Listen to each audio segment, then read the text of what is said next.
como un problema realmente grave.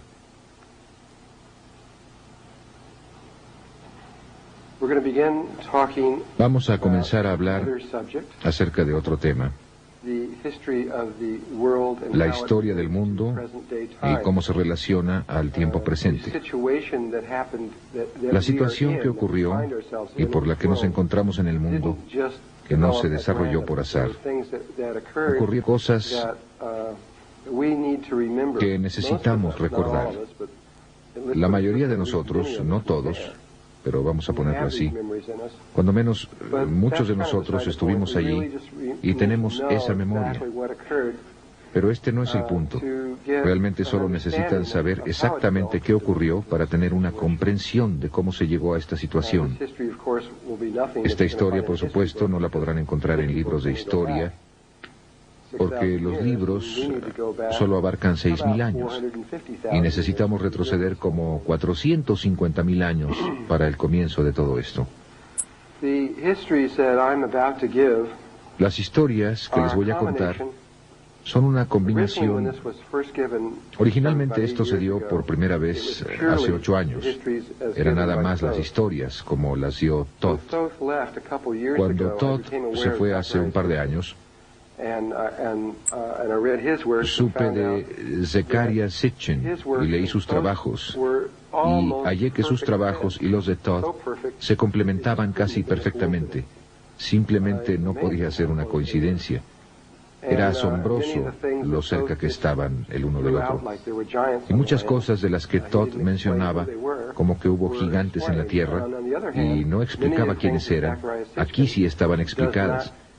Por otra parte, muchas de las cosas que Zecharia Sitchin no comprende y pasa por alto rápidamente, fueron profundamente explicadas por Todd. De esta forma, la combinación de esto resulta en un punto de vista muy interesante. Ustedes no tienen que aceptar este punto de vista, pueden solo escucharlo como una leyenda y pensar al respecto y ver si funciona para ustedes, o solo tomen lo que creen cierto. Si algo no sienten que es cierto, entonces, por supuesto, no lo acepten. Yo sí lo creo y tengo que darlo. Yo creo estar tan cerca como se puede. Sin embargo, ustedes tienen que tomar en cuenta algo acerca de la historia que se escribe, y es que hay alguien más que la está escribiendo. Y quien quiera que sea, tenía su punto de vista. Pudo no haber sido el punto de vista de nadie más, solo su punto de vista.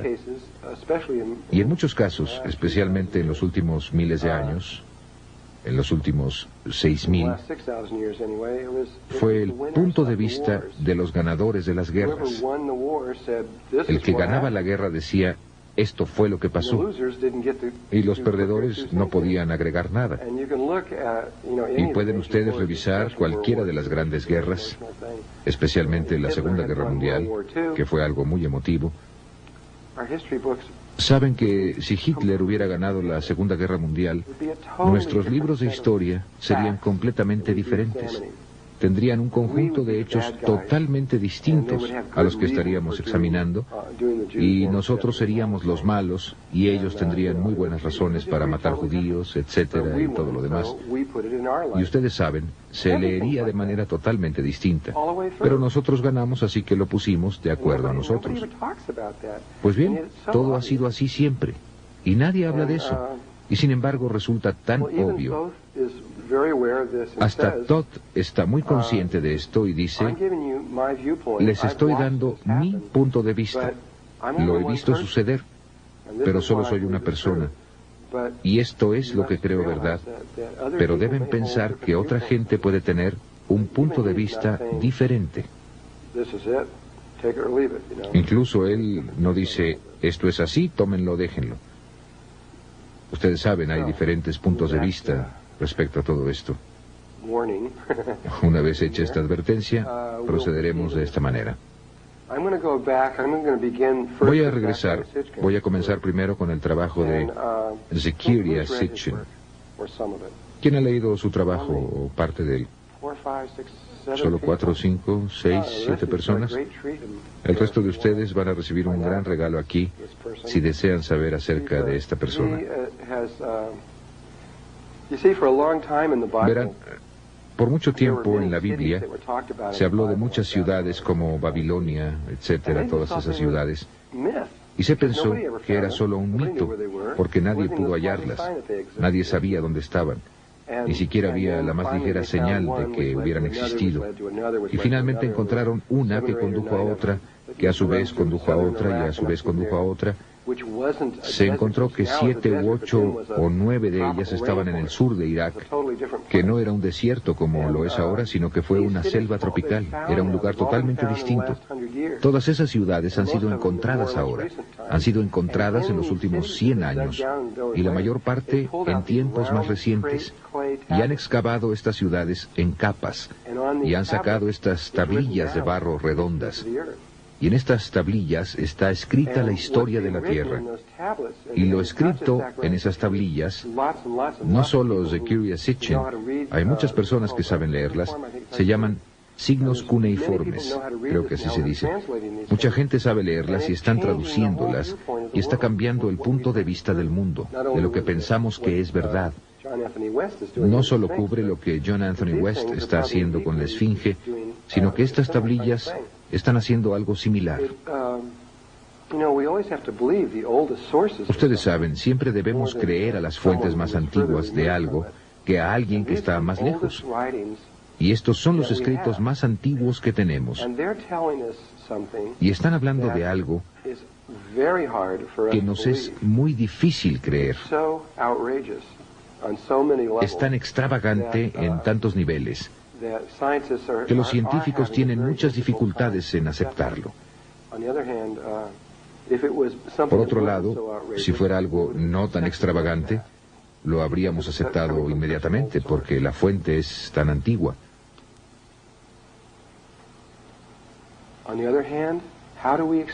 Por otro lado, ¿cómo explicamos que sepan tantas cosas? Este es un punto muy interesante. Los dogones no solo sabían acerca de todos los planetas exteriores, sino también los sumerios, desde el primer día. La cultura más antigua en el mundo, en 3.800 años antes de Cristo, sabía exactamente cómo era acercarse a todos los planetas exteriores, y los contaban desde afuera, como si entraran al sistema solar, desde afuera de él. De modo que somos el planeta número 7, creo, o algo así. Y mostraban con diagramas en la pared el tamaño relativo de los diferentes planetas, y los describieron en detalle, como cuando se pasa por ellos y se ven el agua que contienen, el color de sus nubes. Todo se describe en detalle. Tanto así que cuando salimos hacia allá, Zecharia Sitchin envió a la NASA una descripción sumeria de todos los planetas antes de que llegaran, y era totalmente correcto.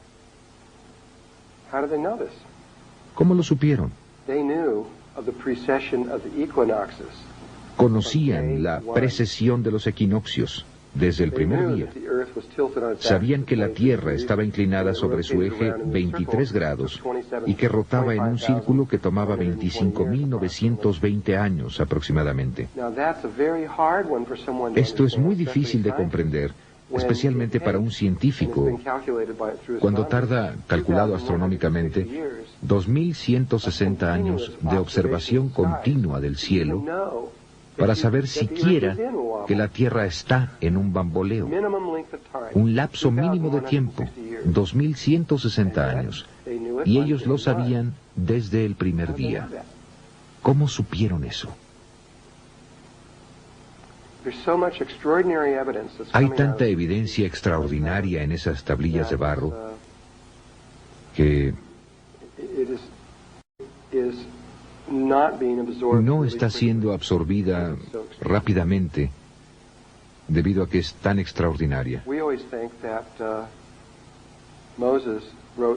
Siempre hemos pensado que Moisés escribió el Génesis, como yo lo entiendo, cerca de 1250 años antes de Cristo. Esto es lo que siempre he leído. Y sin embargo, el Génesis está escrito en las tablillas de barro, palabra por palabra, 2000 años, más de 2000 años, antes de que se escribiera la Biblia. Todo, hasta Adán y Eva, y todos los nombres de los hijos e hijas, y todo lo que surgió allí, y todo el espectro de cosas del Génesis, y todo estaba escrito antes de que Moisés lo escribiera. Es un hecho.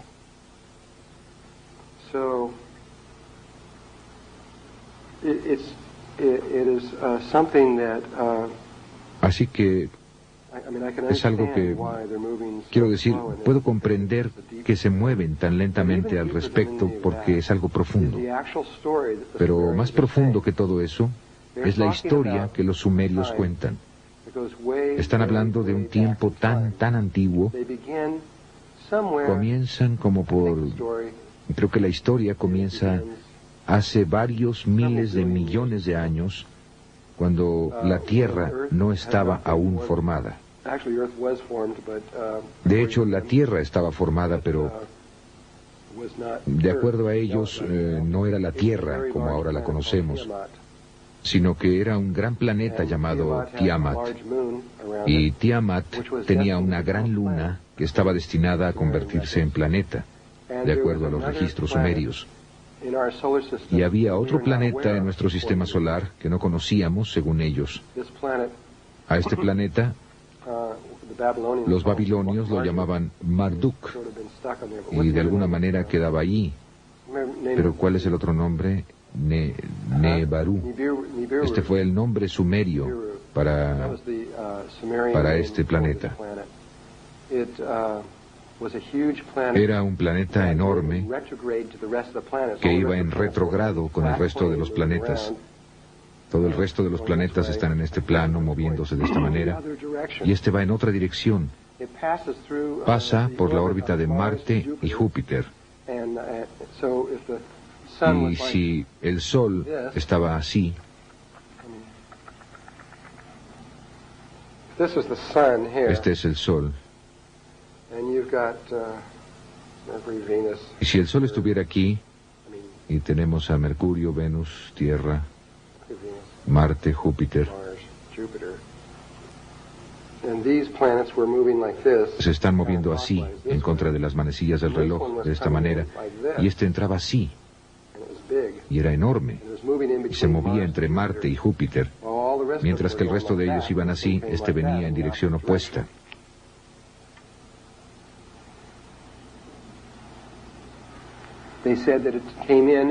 Dicen que llegaba cada 3.600 años. Y cuando lo hacía, generalmente era un gran evento en nuestro sistema solar. Y cuando se desaparecía, cuando se iba, desaparecía de vista. La NASA, por cierto, encontró este planeta. Realmente existe. Lo localizaron con sus 2 satélites. Tienen 2 satélites allá arriba, lo localizaron justo en donde está, y definitivamente está ahí.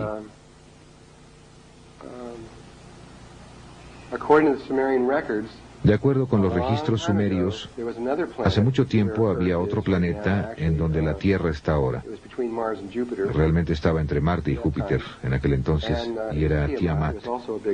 También era un planeta enorme, y un día venía, como destinado, Nebaru venía por aquí y casi chocan. Y una de las lunas de Nebaru golpeó contra Tiamat y le arrancó como la mitad. Quiero decir, le arrancó la mitad al planeta.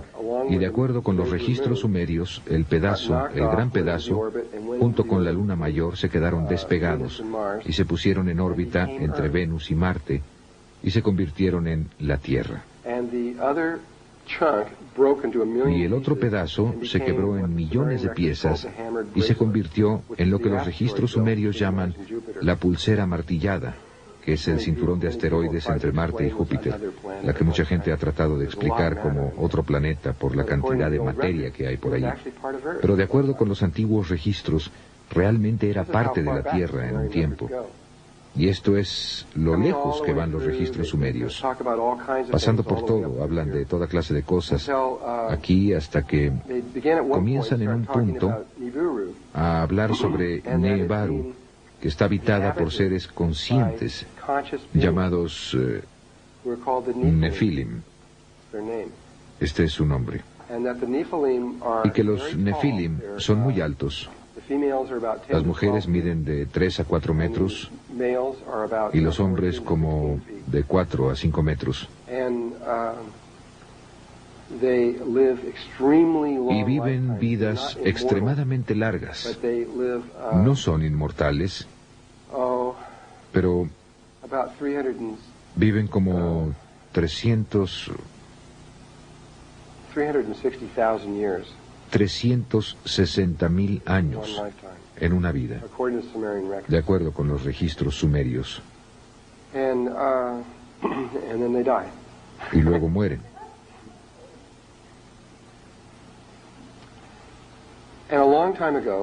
Y hace mucho tiempo, aproximadamente 430.000 años, si bien recuerdo, puede ser como 450.000 años o por ahí, los Nefilim comenzaron a tener problemas con su planeta, problemas atmosféricos muy similares, como el problema de ozono actual en nuestro planeta. Y sus científicos decidieron que la solución, que es una solución muy similar a la que nuestros científicos han decidido hacer para nuestro ozono, que es poner partículas de polvo en el ozono para filtrarlo. Solo que ellos tenían un problema distinto. Estaban tan lejos del Sol que necesitaban el efecto invernadero. Necesitaban mantener el calor adentro. Y como estaban perdiendo su temperatura y calor, decidieron poner partículas de oro en el cielo que reflejarían la luz y la temperatura como un espejo hacia la atmósfera superior. Entonces iban a obtener grandes cantidades de oro y lo iban a pulverizar en probablemente de tamaño de 2 o 3 micras y suspenderlo en el espacio allá arriba, con lo que lograrían esto. Y esto es un registro sumerio. Estos son seres antiguos que hablaban de esto. Esto no es viaje a las estrellas o algo así. Esto está fuera de... Digo, es increíble. Por esto es que ha sido tan lento en salir, pero allí está en los registros. Entonces buscaron, tenían la capacidad de viajar espacialmente, aunque no estaban mucho más avanzados de lo que nosotros estamos ahora. Estaban como en el mismo nivel en el que estamos nosotros. En los registros sumerios se muestra cómo sus naves espaciales están bajando con flamas saliendo de atrás. Son naves cohete. Digo, su nivel de nave espacial es tan rudimentario como puede serlo, y esto es lo que tenían. De hecho, estaban tan poco avanzados que tenían que esperar hasta que la nave estuviera cerca de la Tierra antes de que pudieran usar los cohetes para llegar aquí. No podían despegar a cualquier hora. Tenían que esperar a dar la vuelta hasta que estuvieran cerca para poder hacerlo. Así que buscaron por todo, no podían salir del sistema solar, y buscaron por todos los planetas que hay aquí, y encontraron que la Tierra tenía grandes cantidades de oro. Y enviaron un equipo de personas para acá, hace más de 400.000 años, con un solo propósito: venir y sacar oro. Elegidos por 12 miembros, que eran estos 12 jefes, junto con, creo, 400 miembros o algo así. El número exacto no es importante, de trabajadores que vendrían y realmente harían el trabajo. Llegaron a esta área en el sur, pero primero llegaron al área de Irak y comenzaron a construir sus ciudades y cosas para construir sus asentamientos. Pero no es aquí donde comenzaron a sacar el oro. A ver, ¿dónde estoy? Ah, estoy por acá, muy bien. En esta área, por acá. El primero por aquí. Y aquí es donde construyeron su primera ciudad, allá arriba. Y luego bajaron aquí en este valle específico, en el sureste de África, a sacar su oro.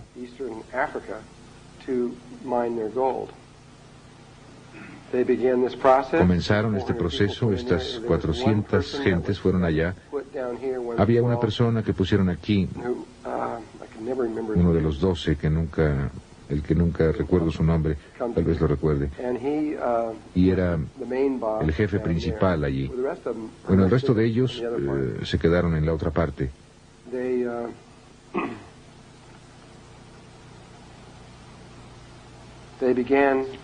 Y comenzaron a penetrar profundamente en la tierra y sacar grandes cantidades. Y luego cada 3.600 años, cuando Marduk o Nebaru llegaban, subían el oro al planeta y luego lo dejaban dar la vuelta y regresaban a su proceso de escarbar y seguir cavando. De acuerdo a los registros sumerios, cavaron durante largo tiempo, más de 100, 150.000 años, no sé el tiempo exacto, y no estoy de acuerdo con su fecha. Sitchin llegó a esta fecha no directamente a través de los registros sumerios, sino calculando cuánto tiempo pensaba que debía ser, y llegó a un período de como 300 y tantos miles de años.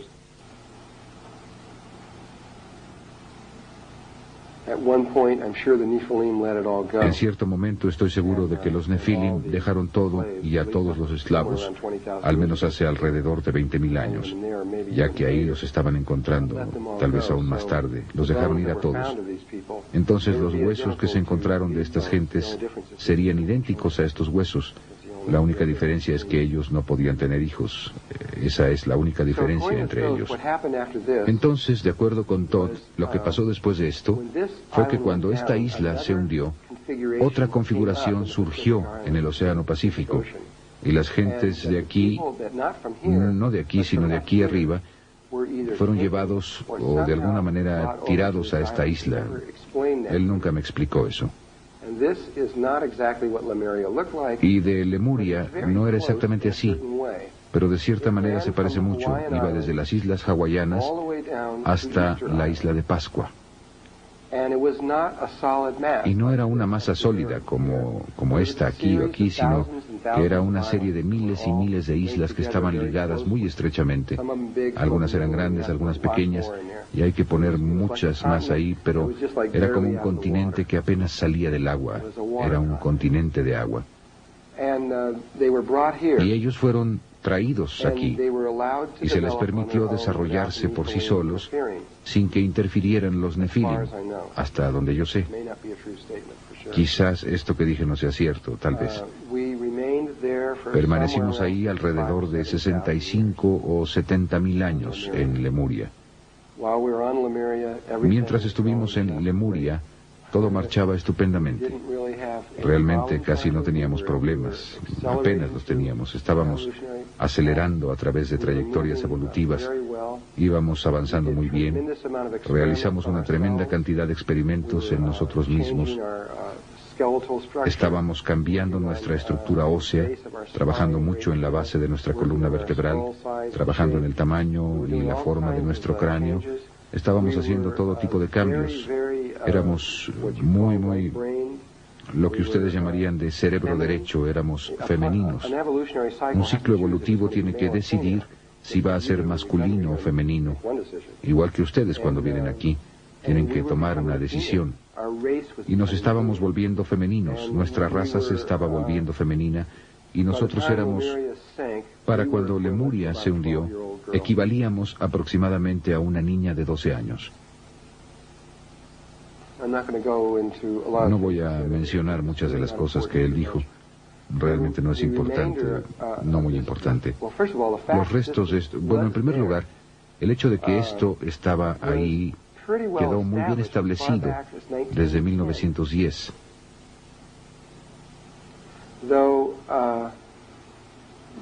Aunque no recordamos mucho, ven, porque en 1912 algo pasó, después de lo cual hubo 3 años que sucedieron realmente rápido, 1912, 1913 y 1914.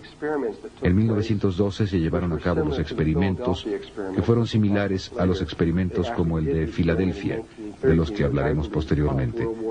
De hecho, hicieron el experimento en 1913, que yo creo que fue lo que provocó la Primera Guerra Mundial en 1914. Después de eso, ya no volvimos a ser los mismos. Y antes de la Primera Guerra Mundial, el patrón de crecimiento era muy similar a lo que está pasando ahora. La gente estaba extremadamente interesada en el trabajo espiritual y en el trabajo psíquico y en la meditación y en entender el antiguo pasado y todas las demás cosas similares.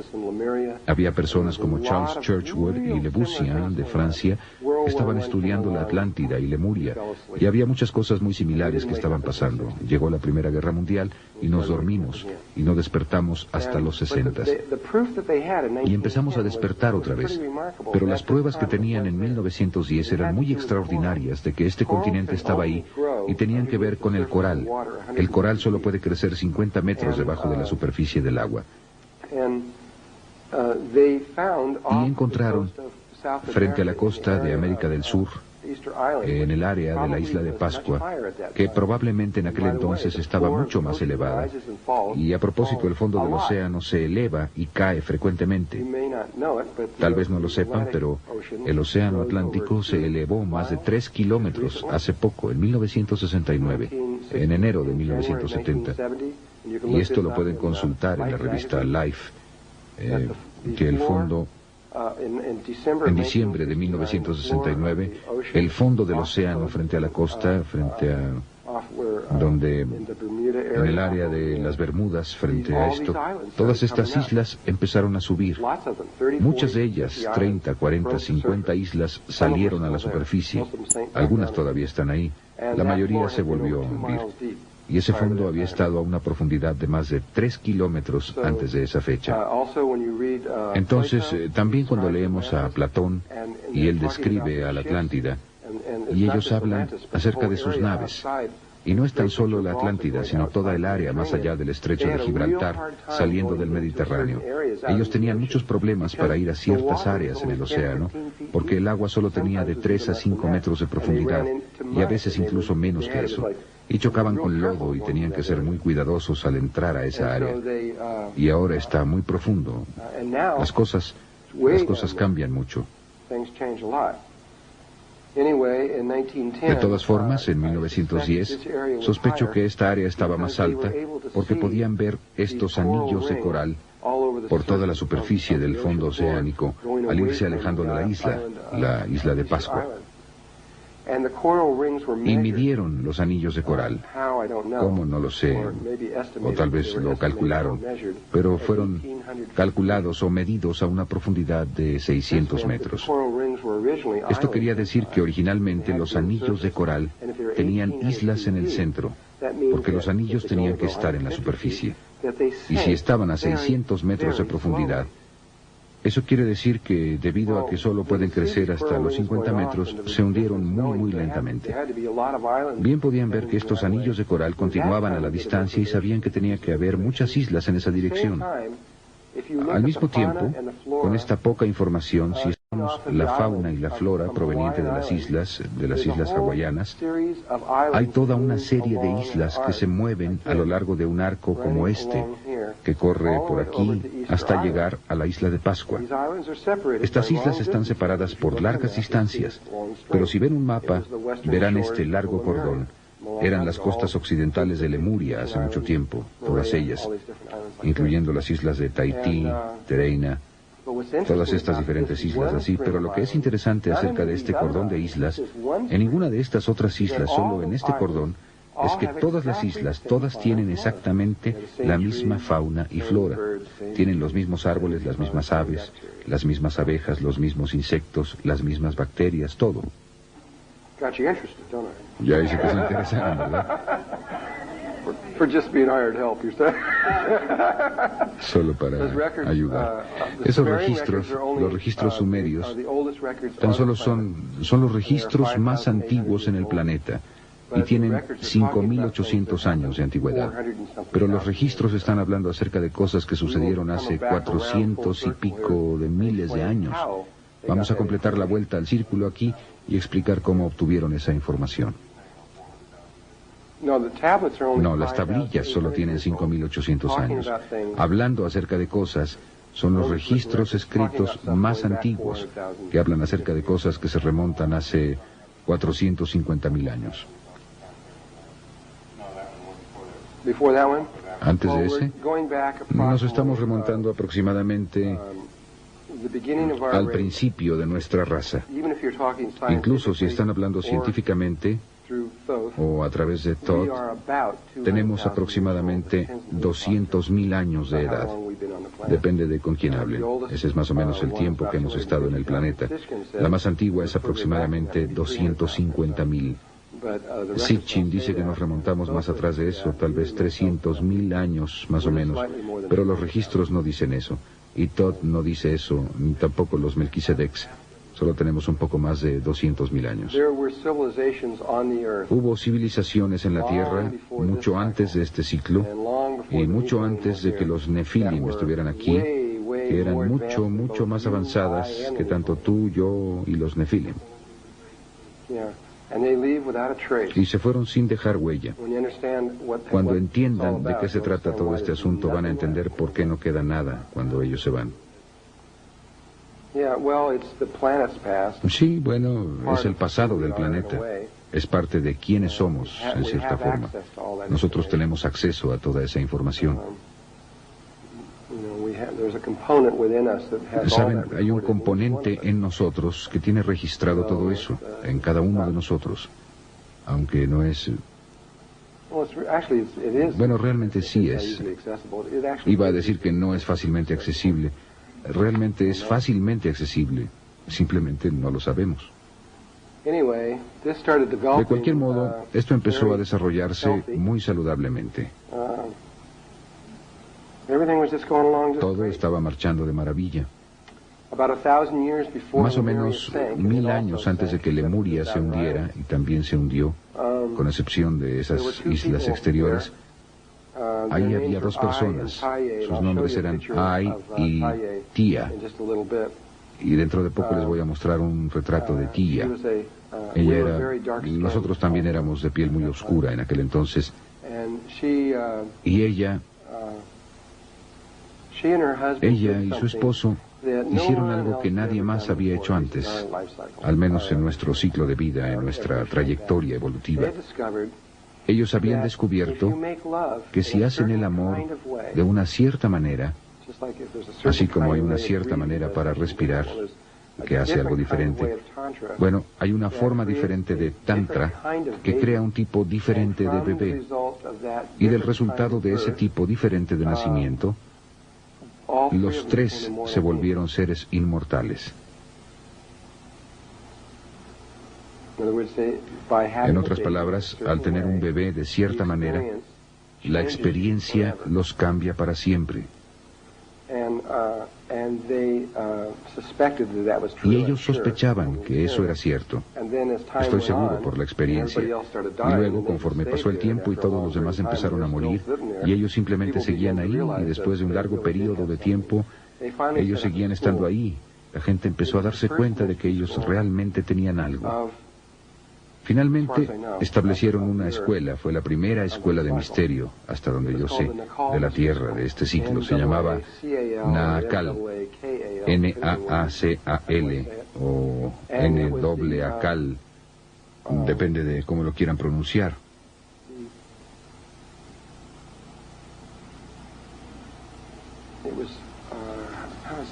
Y él era, como dicen, simplemente estaban tratando de enseñar cómo hacer esta cosa que llamamos resurrección o ascensión por medio del Tantra.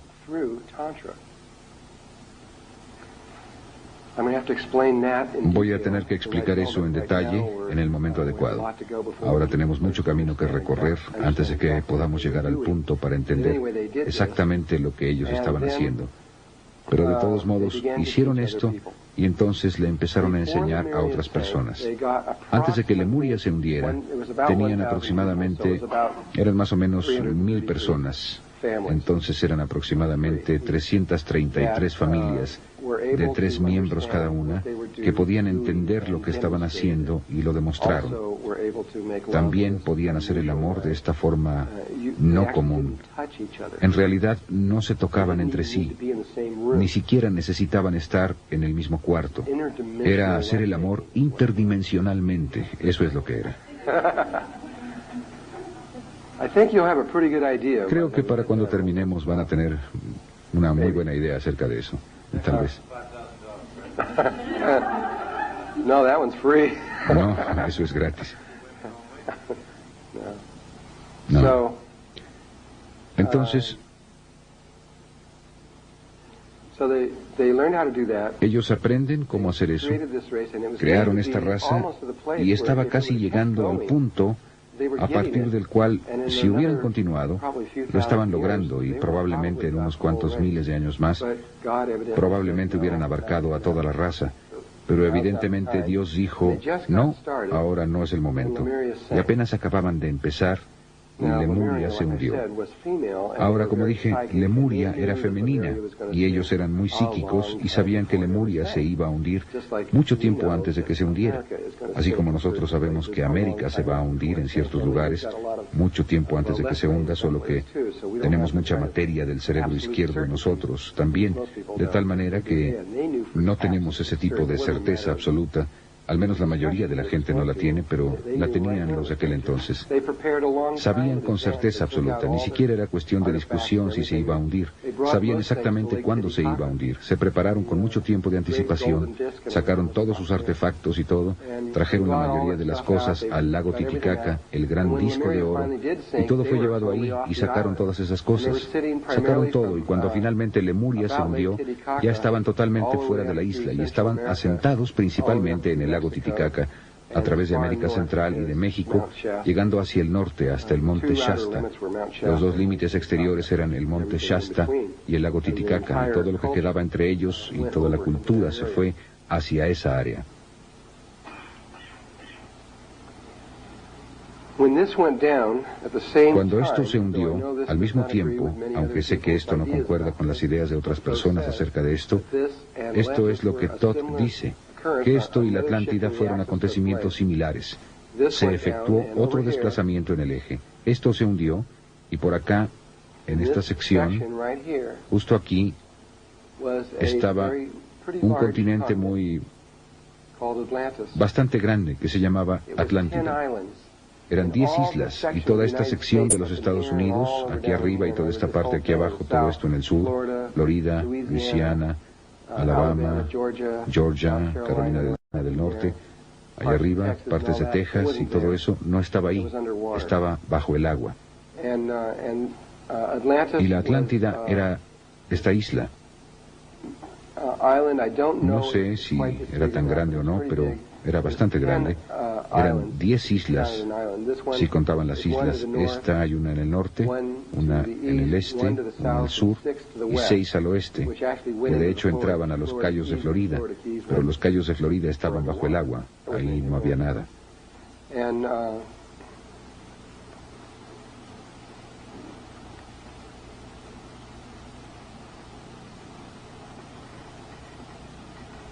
Y los sobrevivientes de la escuela de misterio Naakal, los seres inmortales, se trasladaron y, de acuerdo con Todd, volaron. ¿Por qué medios? No lo sé, pero volaron, según él, desde Lemuria a esta islita amarilla aquí arriba en la parte superior, la pequeña, y le pusieron un nombre, la llamaron Udall, U-D-A-L-L. Y esperaron durante un periodo de tiempo muy largo. Y luego empezaron a hacer esta cosa que es... Si ustedes nada más los estuvieran viendo hacer esto, pensarían que ellos estaban locos. Ustedes no sabrían qué demonios estaban haciendo. Para describir lo que ellos estaban haciendo, primero tengo que describir otra cosa. Este círculo me quedó como huevo.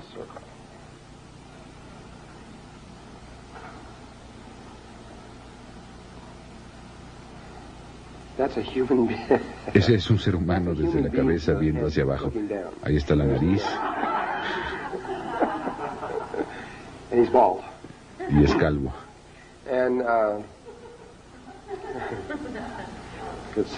Bueno, ustedes podrían enviar ese dibujo al periódico ahora mismo y dejar que ellos lo descubran.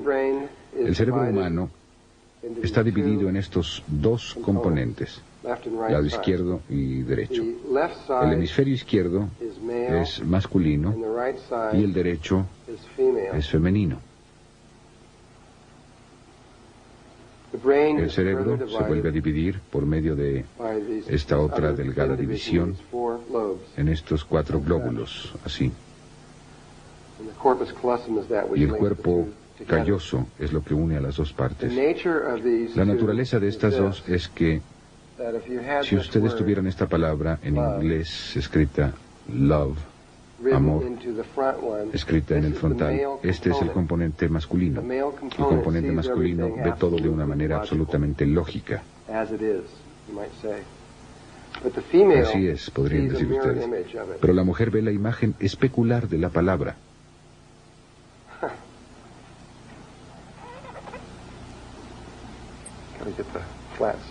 Tengo que dibujar ese lado plano correctamente. Aquí.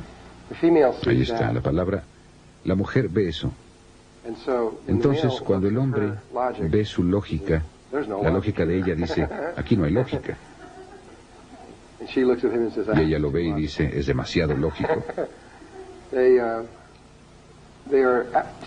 Son tan solo imágenes especulares, una de la otra, como si hubiera un espejo entre ellos. Pero el hombre tiene un componente dentro de sí mismo que se ve así, que es una imagen especular de esta forma. Y después hay otra imagen especular que va así, de la mujer, que es una imagen especular de esta, y esta es una imagen especular de aquella.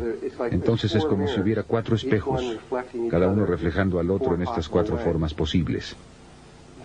Esta es completamente lógica, y posteriormente, cuando veamos las geometrías, ustedes verán que el cerebro masculino está compuesto del triángulo y del cuadrado, o el tetraedro y el cubo. Y eso es lo que está adelante, el componente lógico. El componente femenino no tiene adelante la lógica. Adelante ella tiene su experiencia, o el aspecto experiencial está adelante. A ella le interesa mucho más experimentar algo que entenderlo. Pero su aspecto experiencial tiene atrás un componente que es totalmente lógico, que está basado en el triángulo y el pentágono, o el tetraedro. Y este de hecho representa 2 formas, el icosaedro y el dodecaedro. Todavía no hemos hablado de eso, pero ahí están ciertas geometrías. Y el componente masculino, que es lógico, tiene un componente experiencial oculto.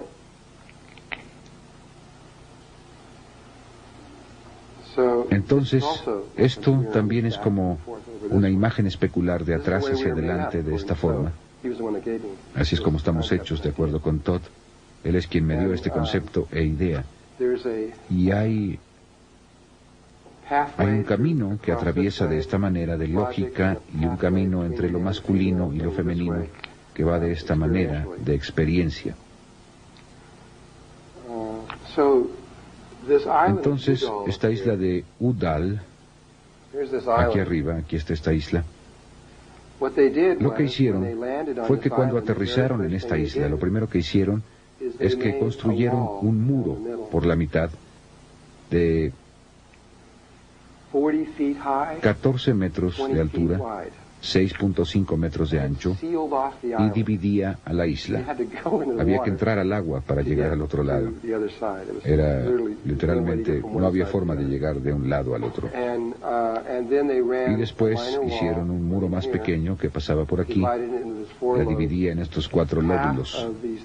La mitad de estas 1000 personas que eran parte de la escuela de misterio Naacal fueron a un lado, la mitad al otro lado, según su naturaleza, y la mitad se volvió el componente masculino del cerebro, y la otra mitad se volvió el componente femenino del cerebro.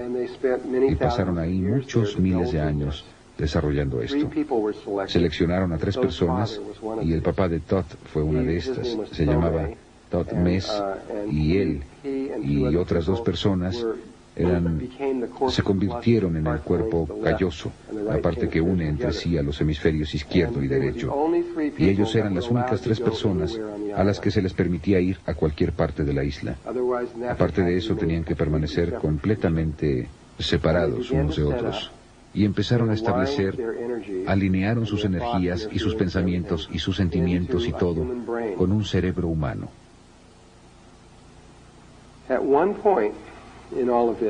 En cierto momento de todo esto, en la superficie de la Atlántida, ellos proyectaron sobre la superficie el árbol de la vida. De hecho, lo que realmente hicieron fue hacer el que tiene 12. Uno de los puntos estaba aquí y uno abajo, pero solo había 10 componentes, que es el árbol con el que estamos familiarizados, el que realmente estaba en la superficie de la Atlántida.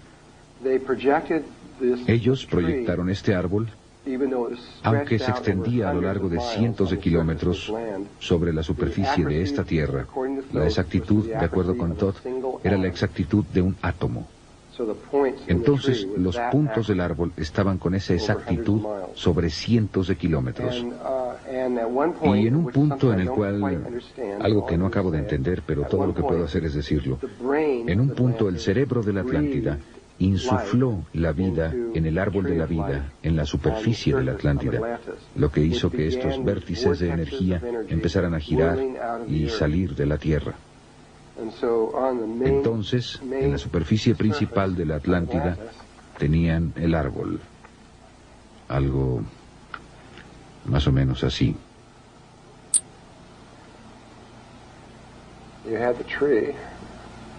Aquí está el árbol.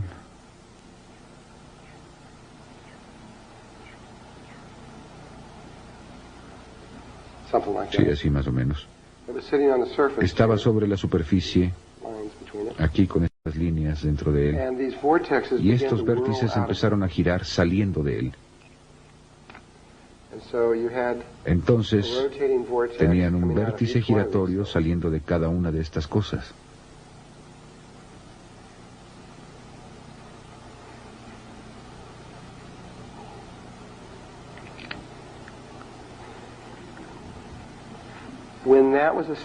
Cuando eso quedó establecido, entonces el cerebro de la Atlántida llamó a los hijos de Lemuria. Los llamaron psíquicamente, y millones de estos seres que estaban a lo largo de América del Sur y de América del Norte empezaron a ser atraídos psíquicamente, y se realizó una gran migración en la que todos ellos empezaron a moverse hacia este lugar y hacia la Atlántida. Sin embargo, debido a que el cuerpo lemuriano solo había alcanzado los 12 años de edad, no había completado todos los... no era un adulto, entonces no tenía en funcionamiento todos sus centros. Entonces solo había 8 de los 10 centros que los lemurianos manejaban con maestría. Entonces fueron atraídos a... Cada individuo fue atraído a uno de estos 8 centros, de acuerdo con su naturaleza, y ahí es donde empezaron a construir las ciudades. De hecho, había 10 ciudades en la Atlántida, y los registros mayas dicen muy claramente que así era. De hecho, tengo esos registros justamente aquí. Hay un documento que se llama el documento Troano, T-R-O-A-N-O, y ahí estaba. Ahora se encuentra en el Museo Británico. Se estima que tiene al menos 3.500 años de edad y describe en detalle el hundimiento de la Atlántida. Y solo lo voy a leer.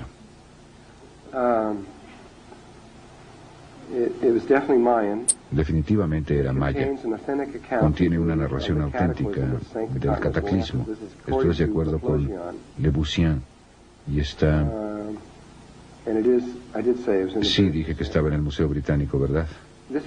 Esto es lo que dice.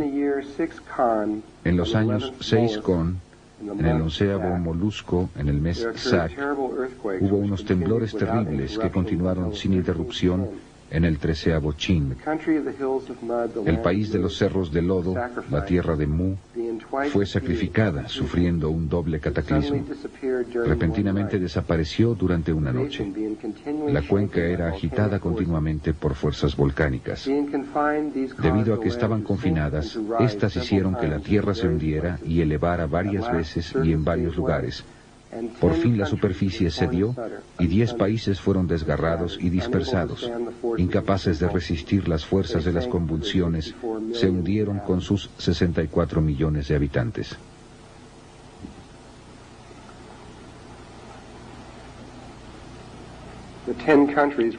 Los 10 países se referían a los 10 puntos en el árbol de la vida.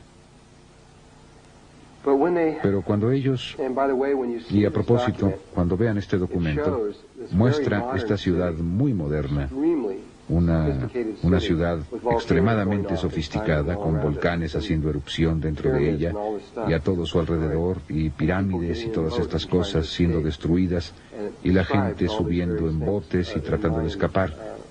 Y describe todas estas diferentes cosas en lengua y descripción maya. Y después, cuando llega al punto, a un punto ahí, 3.5 piedras están pintadas de negro.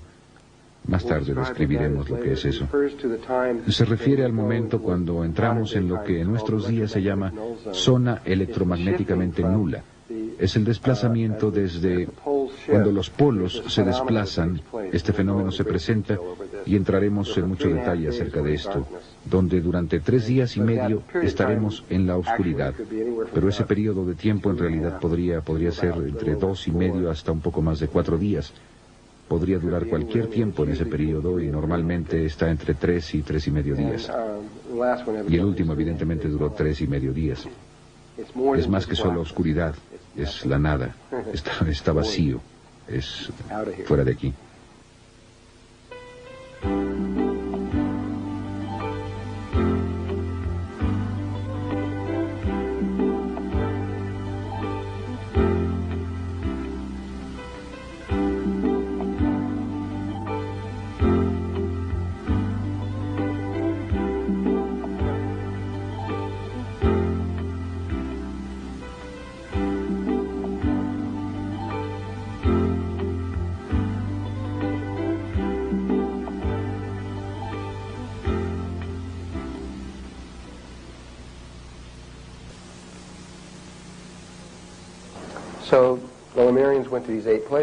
De modo que los lemurianos fueron a estos 8 lugares. Pues eso dejó a 2 de los lugares sin nadie en ellos. Nadie, ni una sola persona. Nada más estos 2 vértices. Solo jalando vida, pero nadie ahí.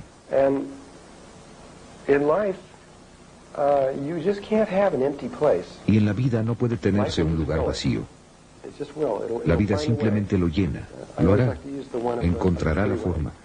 A mí siempre me gusta usar el de la autopista. Si están siguiendo a alguien justo detrás, y solo dejan que esa persona se les adelante un poco o demasiado, alguien llenará ese lugar. Es lo mismo. Si ustedes hacen algo en la vida, si dejan un lugar para la vida entrará y lo hará. Y eso es exactamente lo que pasó. Ahora, esto es de acuerdo con Todd. Él dice que 2 razas extraterrestres llegaron en ese momento, no una, sino 2 completamente diferentes. La primera, dice, y no sé de dónde vinieron, dice eran los hebreos. Él dice que venían de fuera del planeta. De dónde vinieron no lo sé en absoluto. No lo dijo. Dijo que fallaron en su... Eran como una especie de niño que cursó el 5º grado y no pasó, y tuvo que repetir otra vez el 5º grado. Fallaron al entrar, de pasar al siguiente nivel de evolución, y tuvieron que repetirlo. Y tenían permiso legal para entrar en nuestra trayectoria evolutiva en ese momento. Trajeron con ellos, de acuerdo con Todd, muchos conceptos e ideas de los que todavía no teníamos idea, porque no habíamos entrado en esos niveles de conciencia. En otras palabras, eran como un niño que ya había pasado por el asunto de las matemáticas. Sabían qué era lo que venía y todo eso. Así que trajeron todas estas cosas de las que nosotros todavía ni siquiera sabíamos.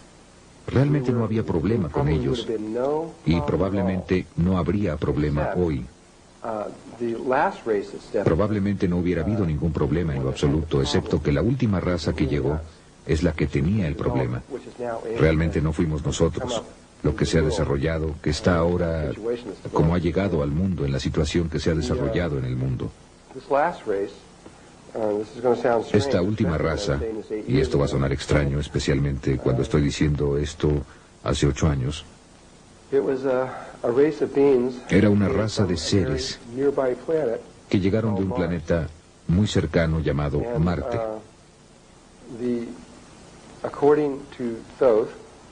Y de acuerdo con Todd, Marte era un planeta que se parecía mucho a la Tierra hace un poco menos de 1 millón de años. Era muy, muy hermoso, tenía océanos y agua y árboles. Es simplemente fantástico. Miren, desde que creamos este mundo, o todo este experimento en el que estamos desde hace mucho tiempo, desde el mismo principio, habían habido 4 veces en las que alguien decidió hacer algo que en la actualidad se llama la rebelión de Lucifer, aunque sucedió 3 veces antes. Otras 3 personas, además de Lucifer, intentaron hacer lo mismo. Cada vez provocó un total caos en todo el universo. Simplemente total, un desastre total. Y durante el tiempo de Marte, hace años, fue la tercera rebelión, si quieren llamarla una rebelión. Fue la tercera vez que la vida decidió intentar este experimento. Y falló dramáticamente. Y por todas partes muchos planetas fueron destruidos, y Marte fue uno de ellos. Y lo que sucedió fue, y es lo mismo que está pasando ahora, que la vida intentó separarse de Dios. Pónganlo de esta forma. Vida. Había una parte de la vida que intentó separarse de toda la vida y crear su propia realidad separada.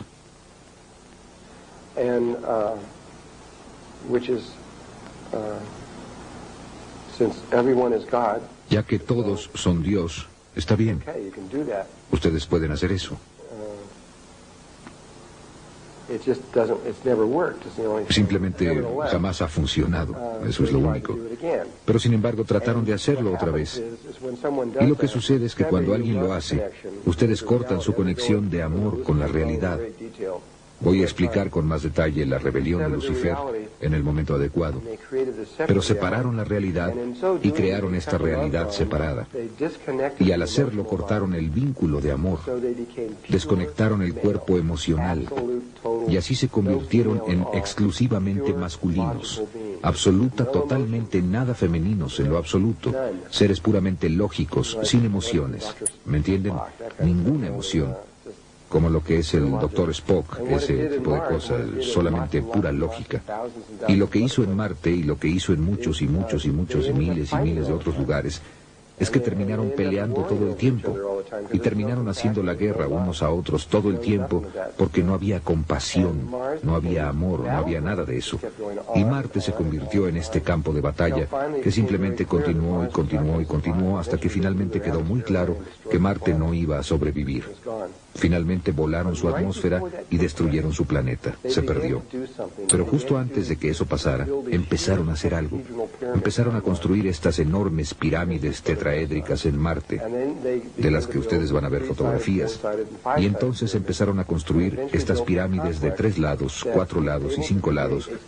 Y finalmente construyeron este complejo que fue capaz de crear una vida sintética, no viviente, un Merkaba sintético. Miren, pueden tener un ovni, que es un vehículo de espacio-tiempo, pero pueden tenerlo en un edificio igualmente, no importa. Y construyeron estos edificios que pudieron hacer esto, y crearon esta estructura que cuando se metieron en ella, pudieron ver hacia adelante y hacia atrás en el tiempo y espacio a tremendas distancias. Generalmente el límite es de aproximadamente 1 millón de años. Eso es lo que nuestro gobierno está averiguando ahora. Y se estiraron hacia adelante en el futuro y vieron que la Tierra era exactamente lo que ellos deseaban. Era perfecta para ellos. Necesitaban, en otras palabras, un grupo pequeño de ellos estaba tratando de salir de Marte antes de que fuera destruido. Deseaban salir de allí y vieron este lugar perfecto que estaba aproximadamente a 65.000 años en nuestro pasado. Vieron ese pequeño vértice que estaba ahí, sin nadie en él. No pidieron permiso. Siendo parte de la rebelión, no tenían que pasar por los códigos normales. Simplemente lo hicieron y simplemente dijeron, muy bien, ahí vamos, hagámoslo. Y se metieron ahí y se unieron con nuestra trayectoria evolutiva. Solo había unos cuantos miles de ellos, y lo primero que hicieron cuando pisaron la superficie de la Atlántida es que trataron de controlar la Atlántida y tomarla. Querían declarar la guerra y conquistar la Atlántida. Sin embargo, debido a su vulnerabilidad, su cantidad y tal vez otras razones, no pudieron hacerlo. Lo intentaron, pero no pudieron hacerlo. Y finalmente fueron sometidos. Y finalmente se acordó que tratarían de comprender esa cosa femenina de la que ellos no tenían idea, esta cosa con emociones y demás, de la que no tenían nada en lo absoluto. Lo que teníamos aquí era una situación. Cuando esto tuvo lugar, nuestra trayectoria evolutiva, éramos aproximadamente una niña de 14 años de edad. Y lo que tenían ustedes aquí era más o menos una chica de 14 años de edad que iba a ser tomada por un hombre mayor, un hombre mucho más viejo, muy viejo, un hombre de 60 a 70 años de edad, que simplemente la forzó. En otras palabras, fue una violación. Nos violaron y no tuvimos alternativa. Simplemente llegaron y dijeron, aquí estamos, les guste o no, aquí estamos. No pidieron permiso. Así que una vez que la batalla inicial estaba, o que el conflicto se terminó y decidieron hacerlo, entonces las cosas más o menos se calmaron durante mucho tiempo. Pero los marcianos continuaron trayendo su tecnología de cerebro izquierdo, de la que los lemurianos no sabían nada en lo absoluto. Todo lo que sabían era la tecnología de cerebro derecho de la que hoy no sabemos nada. Sabemos muy poco. Sus máquinas psicotrónicas y todo ese tipo de cosas. Estas son todas tecnologías de cerebro derecho. Pero hay tecnologías de cerebro derecho que si ustedes supieran lo que eran, los dejarían pasmados. Son increíbles. Ustedes pueden hacer cualquier cosa, absolutamente cualquier cosa que puedan imaginar con la tecnología. La pueden hacer con cosas psicológicas y de control mental del otro lado del cerebro. Pero de todos modos lo que pasó fue que los marcianos simplemente continuaron produciendo estos inventos uno tras otro, hasta que finalmente cambiaron la polaridad de nuestra trayectoria evolutiva. Y pasamos de femenino a masculino. Y nos volvimos muy masculinos durante la Atlántida. Cambiamos nuestra naturaleza de quienes éramos.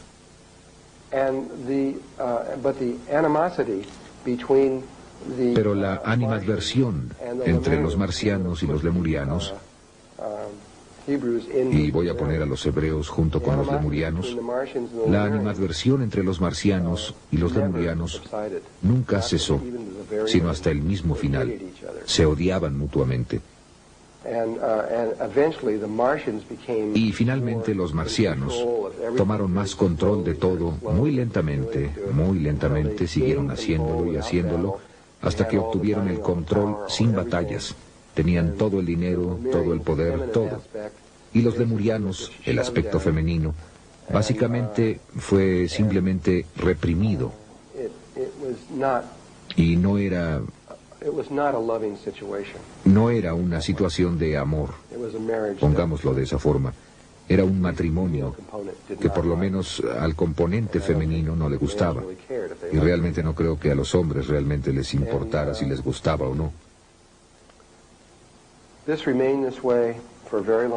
Y esto siguió en esta forma durante mucho tiempo, hasta que aproximadamente...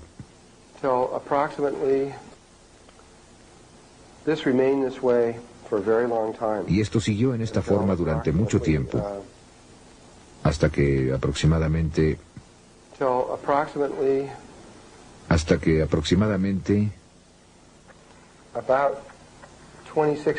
Hace como 26.000 años fue cuando empezó.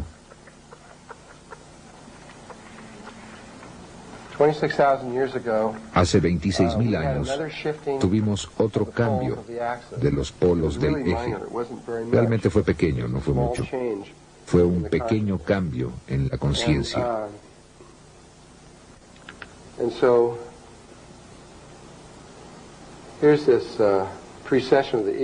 Y así es que aquí está esta precesión de los equinoccios y aquí están estos lugares, justo aquí donde se lleva a cabo este cambio. Y aquí es donde estamos ahora. Regresaremos en el tiempo al mismo lugar en el que estamos justo ahora, exactamente hoy. Tan solo hace un ciclo estábamos en la Atlántida. Y en ese momento los polos hicieron su pequeño cambio. No fue mucho, aunque la ciencia lo ha registrado. Definitivamente sabemos que tuvo lugar exactamente entonces. Todo eso ha sido establecido definitivamente.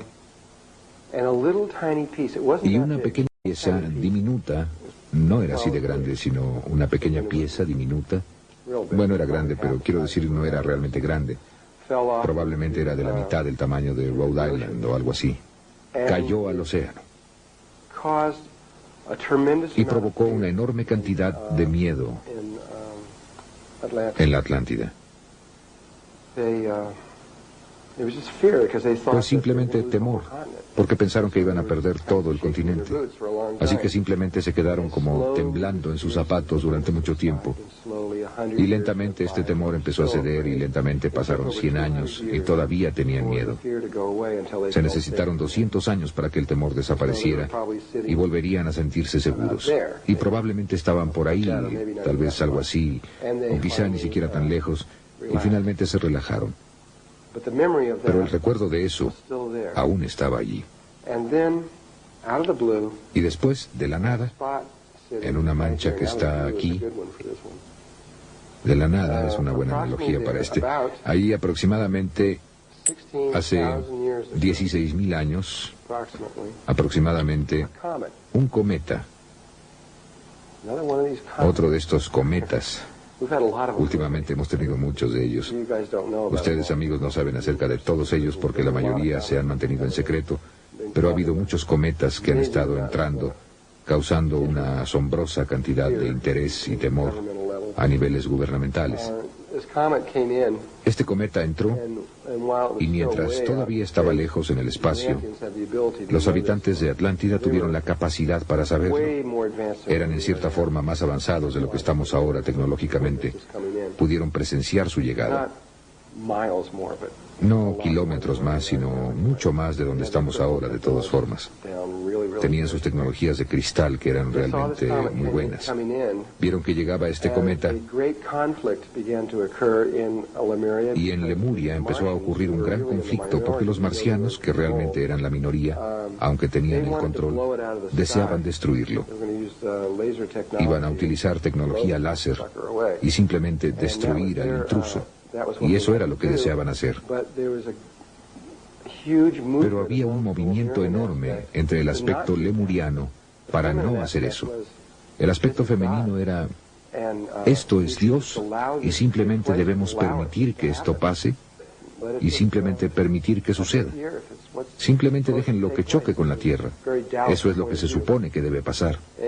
Era un punto de vista muy taoísta. Y los marcianos dijeron, no, vamos a hacer esto.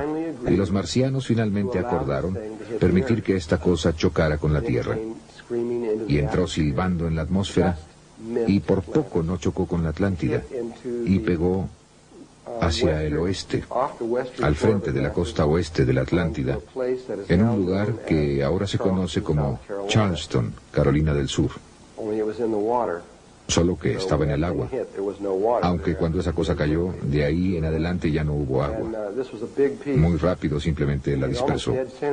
Y este era un pedazo grande y golpeó casi en el mero centro de Charleston, Carolina del Sur.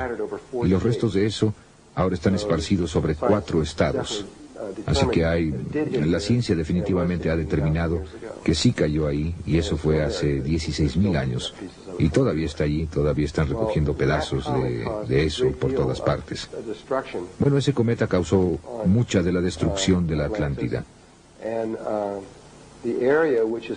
Y el área donde estaban los marcianos que estaba en esta área, al suroeste aquí, se rompió un pedazo grande y destruyó mató a muchos marcianos. Los marcianos fueron los que resultaron más lastimados. Y así fue. Esa fue la gota que derramó el vaso. Y los marcianos simplemente dijeron después de eso que entonces ese fue el principio de todos nuestros problemas. Los marcianos dijeron, todo se acabó, es hora de divorciarse. De hoy en adelante haremos lo que nosotros queramos. Ustedes pueden hacer lo que quieran, pero nosotros dirigiremos nuestras propias vidas y vamos a hacer lo nuestro. Saben, de todo ese número. Y ya no vamos a escucharlos nunca más, y ese tipo de cosas. Y por supuesto decidieron tomar la tierra. Y empezaron a hacer algo. Empezaron a crear los edificios que fueron creados en Marte. Lo único es que había pasado mucho tiempo, aún en tiempo terrestre, desde que habían hecho eso. Hablando acerca de qué diablos es eso, habían pasado casi 50.000 años más o menos desde que habían hecho esta cosa. Realmente no sabían bien cómo hacerlo, pero pensaban que sí. Y yo creo que había otros factores aquí que los hicieron fracasar.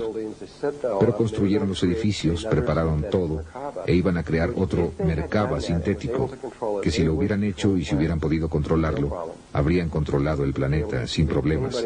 Habrían podido hacer que cualquier persona en el planeta hiciera cualquier cosa que ellos quisieran, y todo se habría acabado. Pero eso no fue lo que pasó. Construyeron los edificios, establecieron todo, encendieron el interruptor con su tecnología y empezaron el flujo de energía y perdieron control del experimento. Simplemente lo arruinaron. Y realmente les digo que lo arruinaron. No podrían ustedes haberlo arruinado más de lo que ellos lo hicieron. Y lo que hizo es que empezó a abrir violentamente los niveles dimensionales de los niveles dimensionales inferiores de la Tierra. No los superiores, sino los inferiores. Esto se parecería mucho a los niveles dimensionales en el cuerpo humano. Son como una especie de membranas y piel, y las membranas entre el corazón y el estómago y cosas así. Así que si ustedes toman un cuchillo y abren su estómago, eso sería como abrir rasgando los niveles dimensionales de la Tierra. Tienen ustedes aspectos del espíritu que están separados de otros aspectos del espíritu mediante estas membranas dimensionales. Y ¿saben? Se supone que no se deben mezclar. Se supone que ustedes no deben tener sangre en el estómago. Se supone que esas células deben estar en las arterias. Se supone que hacen otra cosa. Y lo que hicieron es que hicieron algo que casi mató a la Tierra. Los problemas ambientales de la Tierra en este momento no son nada. Eso podría solucionarse en un momento. Eso no es nada. Pero esto, si eso hubiera continuado, habría destruido la Tierra para siempre. Nunca jamás hubiéramos podido volver a utilizar la Tierra como una base de cultivo para que las razas crecieran y de ahí partieran. Todo habría terminado. La Tierra simplemente estaría muerta. El problema ambiental realmente ahora no es nada. Parece algo grande, pero no es nada en lo absoluto. Pero eso es grave. Este campo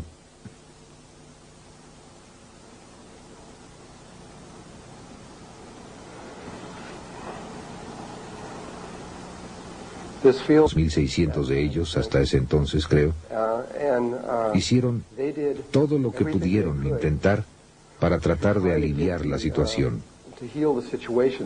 Trataban de sellar los niveles dimensionales, sacar a tantos de estos espíritus de las personas y regresarlos al mundo. Simplemente hicieron todo lo que pudieron en cada nivel que pudieron. Fue una catástrofe total, la catástrofe más grande que la Tierra probablemente haya visto. Trataron de sacarlos, sacaron a la mayoría, sacaron a muchos de ellos. No sé cuál fue el porcentaje.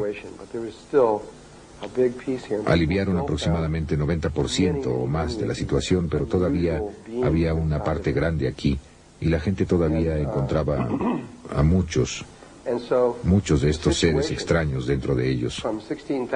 Y así es que la situación desde hace 16.000 años, después de ese tiempo, empezó a deteriorarse extremadamente rápido. Todos los sistemas de la Atlántida, podríamos decir, los sistemas financieros, los sistemas sociales, ya me entienden, todos los diversos conceptos de cómo debiera ser la vida, degeneraron y se derrumbaron por completo. El continente de la Atlántida se enfermó, y toda la gente se enfermó, y todos empezaron a tener estas enfermedades raras, y todos empezaron a enfermarse, y todo el continente entró en un estado de sobrevivencia, simplemente siendo capaces de vivir a través de este tipo de situación. Iba empeorando y empeorando y empeorando y empeorando, y después de aproximadamente 3.000, un poco más de 3.000 años, probablemente, tal vez fue la peor situación que la Tierra jamás enfrentó.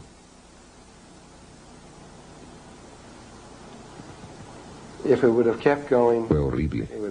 Si hubiera continuado, hubiera estado en todas partes. Jamás habríamos podido sobreponernos y simplemente se hubiera acabado. Los maestros ascendidos, y específicamente Thoth, otro hombre llamado Ra, otro hombre llamado Arogot, y muchos otros aspectos de los maestros ascendidos de este planeta, los niveles más altos de nuestra conciencia, no sabían qué hacer. Quiero decir, no sabían qué hacer. Eran niños comparados con esta situación. No tenían idea de qué hacer. Y así es que oraron. Llamaron a niveles superiores de conciencia. Llamaron a todos. Llamaron a estos niveles altos de conciencia, incluyendo cosas como un comando galáctico y todo lo demás, para que los ayudaran a decirles qué hacer. Fue revisado en todos estos niveles. Y esto es cosas como tipos similares de cosas habían sucedido antes en los planetas. Esta no es la primera vez. Así es que finalmente se decidió, era como un tipo de procedimiento de operación estándar, que había esta cosa que podría hacerse, que generalmente funciona. No siempre funciona, pero generalmente funciona. Y se decidió, se concedió permiso para hacerlo. En otras palabras, un experimento. Estábamos a punto de ser objeto de un experimento con el propósito de ayudarnos. Y aunque se nos dieron las instrucciones de cómo hacerlo, realmente lo hicimos. No fue hecho por extraterrestres ni nada por el estilo. Fuimos solamente nosotros quienes hicimos esto, nuestros propios experimentos sobre nosotros mismos. Y empezó con estos 3 hombres que volaron a un lugar en lo que ahora es Egipto, pero en ese tiempo no era un desierto, sino una selva tropical, y que ahora es Egipto, que se llama la meseta Gaishib, que se llamaba la tierra de Kem, que quiere decir la tierra de los bárbaros peludos. Y fueron a ese lugar en particular porque iban a intentar hacer algo para tratar de salvar la situación en la tierra. Y esto es lo que decidieron los seres superiores, que posiblemente ayudaría a solucionar nuestro problema. Sabían que íbamos a caer de la gracia, que íbamos a salir de este alto nivel de conciencia, y sabían que íbamos a caer muy abajo en el espectro de la vida. Entonces su única preocupación era averiguar alguna forma para que regresáramos al camino. Sabían que tenía que hacerse rápido. Tuvieron que esperar hasta este momento, de modo que tuvieron que esperar casi 4.000 años hasta que este momento tuvo lugar aquí, antes de que pudieran actuar. Y entonces solamente tuvieron tanto así de un ciclo para completar todo. Y aquí es donde estamos ahora. Así que tuvieron que hacer esta cosa entonces, y tuvieron tan solo 12.500 años más o menos para poner todo en armonía y hacer que sucediera. No se podían tardar más que este tiempo, o nos destruiríamos a nosotros mismos.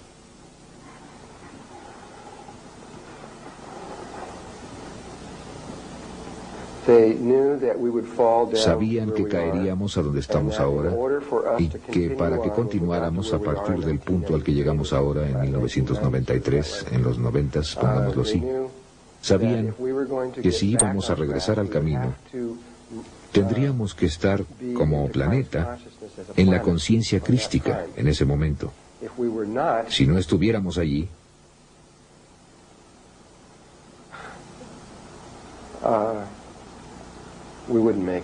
no lo lograríamos. No lo lograríamos en lo absoluto. Nos destruiríamos. Terminaríamos con todo. Pero honestamente creyeron que lo lograríamos.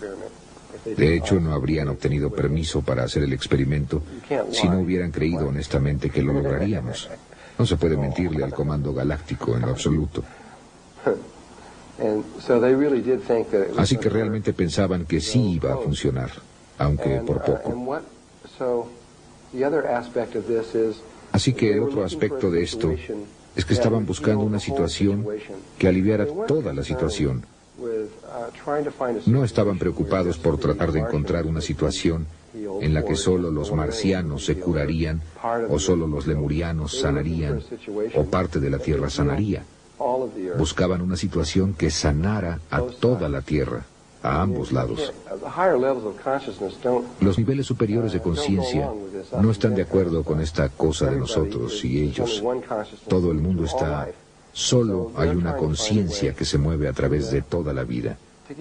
Y así que están tratando de encontrar una forma para que todo el mundo regrese a un estado de amor y respeto para los demás. Y sabían que la única forma en que podrían hacerlo era regresarnos a la conciencia crística, y posiblemente continuaríamos a partir de allí. El único problema es que no podríamos hacer eso nosotros solos. Es totalmente imposible. Una vez que cayéramos aquí, pasaría un tiempo muy largo antes de que fuéramos capaces de hacer eso de forma natural. Y para entonces todos estaríamos muertos. No lo lograríamos, seríamos afortunados si lográramos 50 años más, menos aún aproximadamente 1 millón, lo que es lo que probablemente necesitaríamos para llegar ahí. Estoy diciendo que, ignorando esa cifra, nos tomaría mucho tiempo antes de que regresáramos allí. Así que fueron a ese lugar en Egipto porque había un eje.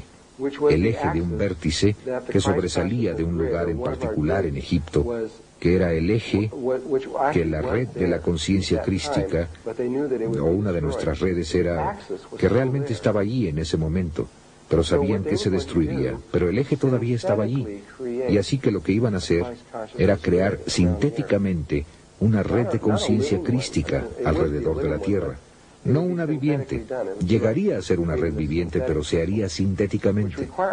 Sería como crear un cristal sintético que requiere una celda viviente, un cristal para hacerlo. Pero esa fue la única respuesta a la que pudieron llegar. Y así que fueron al lugar preciso en que eso salía, que era este lugar que está a aproximadamente 1,5 kilómetros de distancia de donde se encuentra la gran vía de la Tierra más hacia abajo. Ahí era donde estaba el eje, pero realmente salía de la Tierra, aproximadamente aquí. Así que esta es la parte que realmente salió de la Tierra. Y entonces, una vez que hicieron eso, construyeron un edificio pequeño justo aquí, de piedra, que era el rectángulo áureo. Y después aquí construyeron la gran pirámide, y el ápice de esa pirámide quedó asentado exactamente en esta espiral. Recubrieron el centro del agujero con la cara sur de eso y la cara norte de la gran pirámide impecablemente. Ha asombrado a gente que, ¿cómo lo llaman? Topógrafos que han visto esto. Aunque eso está a 1,5 kilómetros de distancia, no pueden ver el centro de ese agujero. La cara sur de ese muro, de ese edificio, y la cara norte de la gran pirámide no están desalineados en absoluto, es perfecta.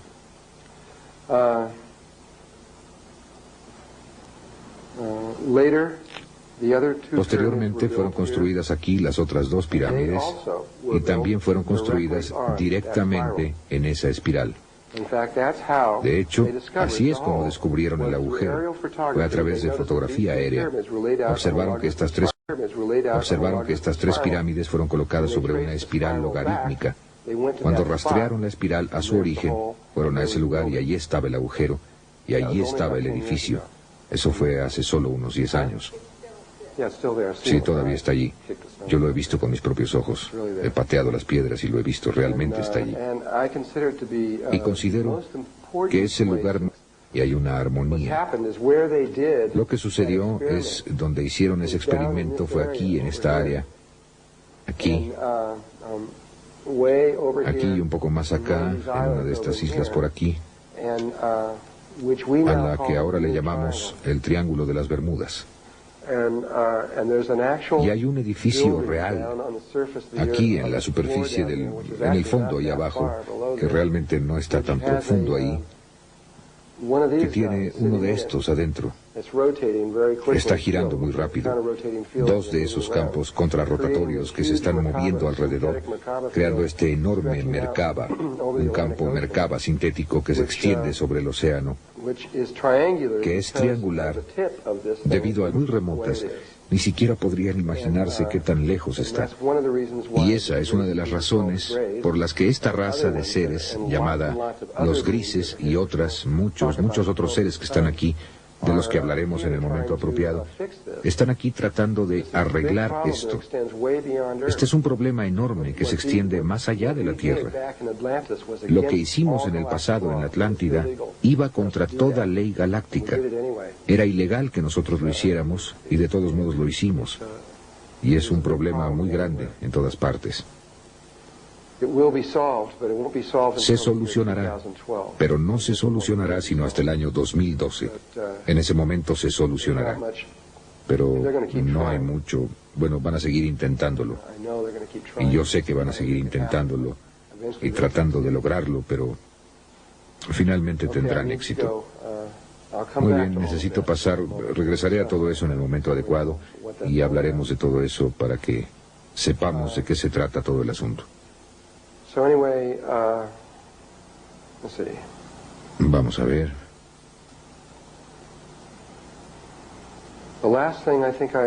De lo último que creo que estaba hablando ayer eran esas dos espirales que estaban aquí arriba.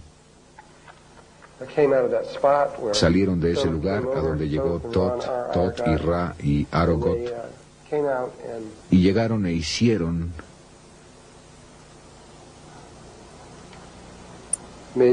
esta espiral y pusieron la gran pirámide justo aquí en la parte superior de eso y la forraron e hicieron todo lo demás. Eso definió el eje de lo que sería la red de la conciencia crística. Supongo que en este punto debería describir lo que son estas redes, para que tengan ustedes una idea de qué diablos estaban haciendo en todo esto. Voy a regresar aquí y sentarme y entrar en materia. Probablemente todos conocen la teoría del centésimo mono. ¿Alguien sabe acerca de eso? Una persona, muy bien. Bueno, la describiré.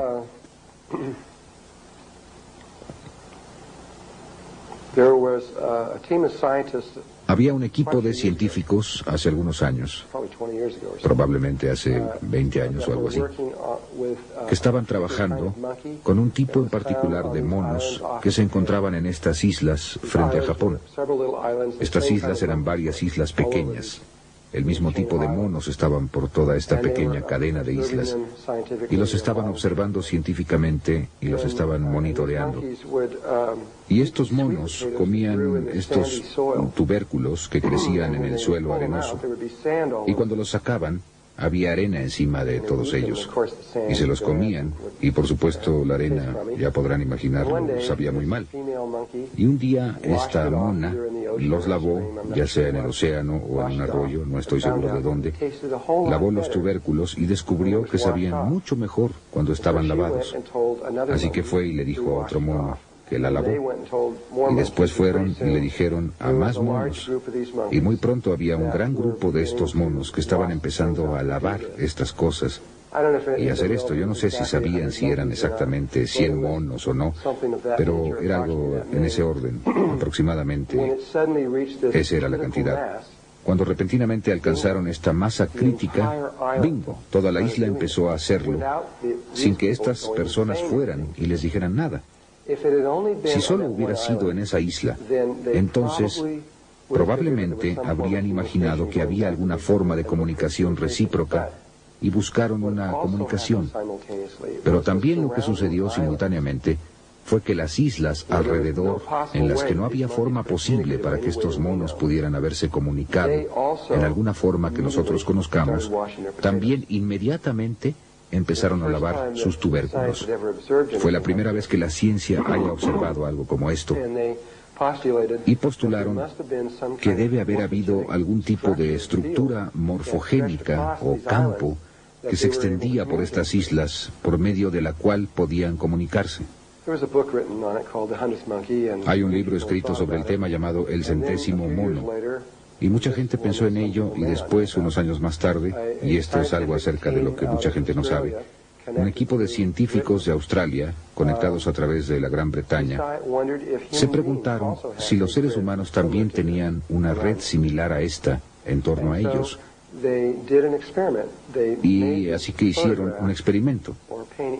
Hicieron esta fotografía o pintura, creo que era una fotografía, que tenía literalmente cientos de personas, caras humanas en ella, pequeñas y grandes, como aretes con caras pequeñas por todos lados, y caras en los ojos y este tipo de cosas, todo hecho de estas caras. Pero cuando las veían podían ver solo aproximadamente 6 o 7 caras. No podían ver todas estas otras caras porque se necesitaba entrenamiento. Tenían que apuntar a dónde estaban. Así que si solo a primera vista solamente verían 6 o 7 caras, y eso era todo. Así que fueron a Australia y lo hicieron en forma muy científica. Consiguieron un cierto número de personas de un espectro de la población y les dieron mucho tiempo y grabaron todo. Y simplemente sostuvieron la fotografía para que alguien la viera y dijeron: ¿cuántas caras ves aquí? Y la veían y decían, bueno, en el lapso de tiempo que tuvieron salían con 6, 7, 8, 9, 10 caras, o lo que fuera que vieran, y grabaron eso y lo hicieron con todo un número de personas. Así lo hicieron, y nadie estaba viendo.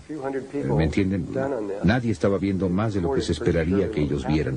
Cuando consiguieron a unos cuantos cientos de personas que hicieron esto y grabaron con mucha seguridad lo que estaba pasando, entonces se fueron a Inglaterra, al otro lado del planeta, y en una estación cerrada de televisión por cable de la BBC, que solamente llegaba a Inglaterra, no iba a ninguna otra parte, mostraron la fotografía y cuidadosamente mostraron en dónde estaban todas las caras, cada una de las caras.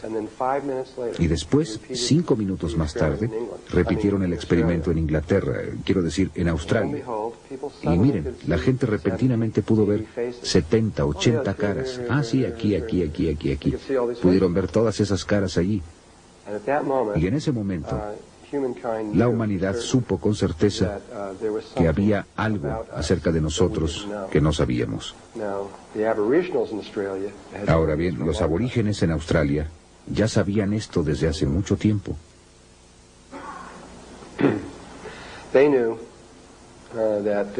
Sabían que había una estructura que conecta a las personas y las une, pero nosotros no. Habíamos observado, aunque no científicamente, pero realmente era la comunidad científica la que observó esto, que habría alguien en un lado de la Tierra que inventaría algo muy complejo y que al mismo tiempo, en el otro lado del planeta Tierra, en otro país no relacionado, alguien más inventaría lo mismo, con los mismos principios y las mismas ideas, muy similar. Y cada uno diría: tú me lo robaste. Era mío, ese invento era mío, yo lo hice primero, cosas así. Eso ha sucedido muchas veces en la ciencia y se ha repetido durante mucho tiempo. Y ahora empezaron a darse cuenta de que hay algo que nos conecta a todos.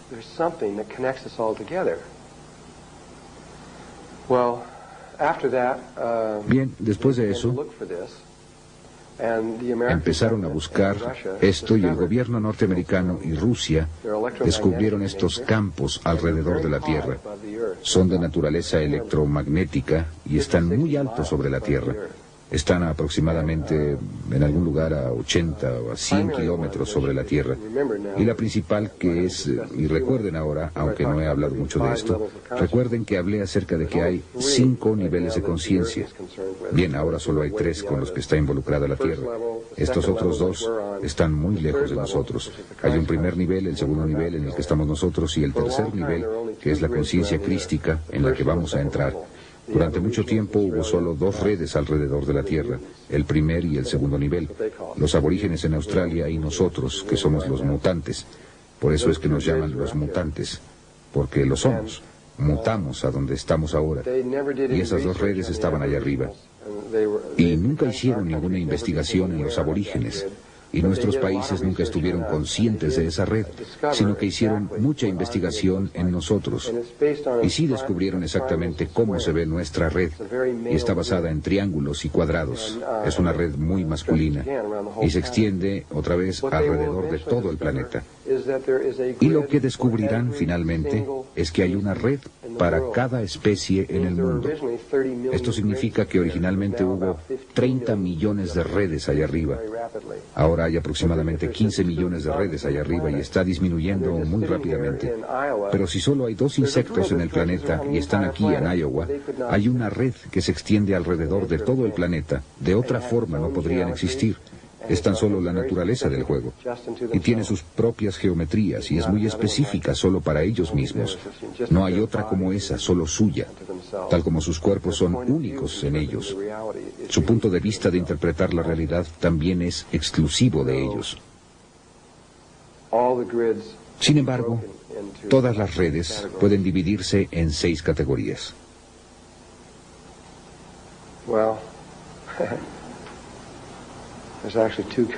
Bueno, realmente hay 2 tipos. Después se dividirían en 6 y 5. Así que realmente hay 11 categorías en las que se dividirían.